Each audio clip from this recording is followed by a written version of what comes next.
Wherever you're most comfortable, we can definitely talk. So May 6th in Guadalajara, Jalisco, Mexico, at the Aqua Stadium is going to be an amazing atmosphere. I was just asking John Ryder of what he expects that to be. How do you see things? You've put up some of the biggest fights throughout in boxing all over the world, from the UK to Saudi Arabia, even here in Los Angeles. How do you see the atmosphere? I think it will be the best atmosphere we've ever seen. You know, I got the impression the other day that Sal was very proud to be bringing that event back to his people, and the passion that they have. We see it even in the small shows. You know, sometimes we do 2,000 in Mexico. Some of the best atmospheres. 50,000 in the Akron Stadium is going to be incredible. And it's going to be a great fight as well. Yeah. How do you see the fight playing out? I think, you know, of course, John's the underdog in the fight. Canelo's pound for pound one of the best in the sport, but I've worked with him for over 10 years. This is absolutely everything to him. He's blood, sweat and tears, ups and downs, and he's on a tremendous run.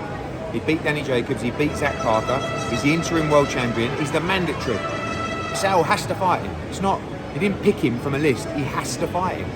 And I know what this means to him. I know how tough he is, and he will give it everything on May 6th. Yeah, he's beating one of the 4 guys that they have in common that they face.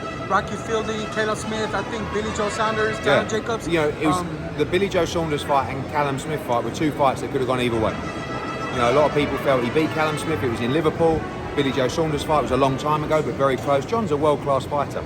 And like I said, he's not going to come over to Guadalajara and take a payday. He's coming there to win. Yeah, based off his last 2 performances, Canelo coming off the Bebo loss and the lackluster performance over Golovkin, some people feel that Canelo might be on the downside of his career. This could possibly be a good chance for John Ryder to get that upset. It could be great timing. I mean, especially coming off the surgery, you know. But look, Canelo is very good, and you know, yes, he's been carrying an injury, but now he no longer has that injury. So you could debate it either way, you know. Yeah. What was the atmosphere in that first press conference? Oh, amazing! You know, it was when Sal was speaking, he was looking down at his family and friends, like, and you could see how excited and happy he was to bring an event. It must be an amazing feeling to be able to bring an event back to your people after fighting in America and, you know, for so many years. Like, I think he's very proud, and I think the atmosphere is going to be incredible. He's obviously making less money fighting Guadalajara than he would in London or Las Vegas. Can you put a percentage on it without an actual number? Half. What kind of a cut? Half. Half, really? Yeah, I mean, certainly not London. Yeah. But the offers that we had, some of the offers that we had, he's taken half the money. Really? Which is unbelievable, right? Because, I mean, you know, it affected me. It affects you, But honestly, you know, and what happened was, the first round, it was more, and then when we went back and said no, it kept going up. And I was like, I kept going back, and in the end they told me to stop. Just stop, shut up, you know, we're doing it. And it becomes, and I think that's, you know, look, Sal's got a lot of money, so sometimes in that position, but still, it's quite unusual. I've not really seen a lot of fighters that say, no, I'll take a lot less to do it at home. Has he been talking about this for a while, and you always since like, I've worked sure, with him. This is my 6th fight, exclusively promoting Sal with Canelo Promotions. Obviously, I had Rocky Fielding, Danny Jacobs, fights with Callum, you know, before that, but actually promoting the shows. And I've always said, one day you've got to do a fight in Mexico.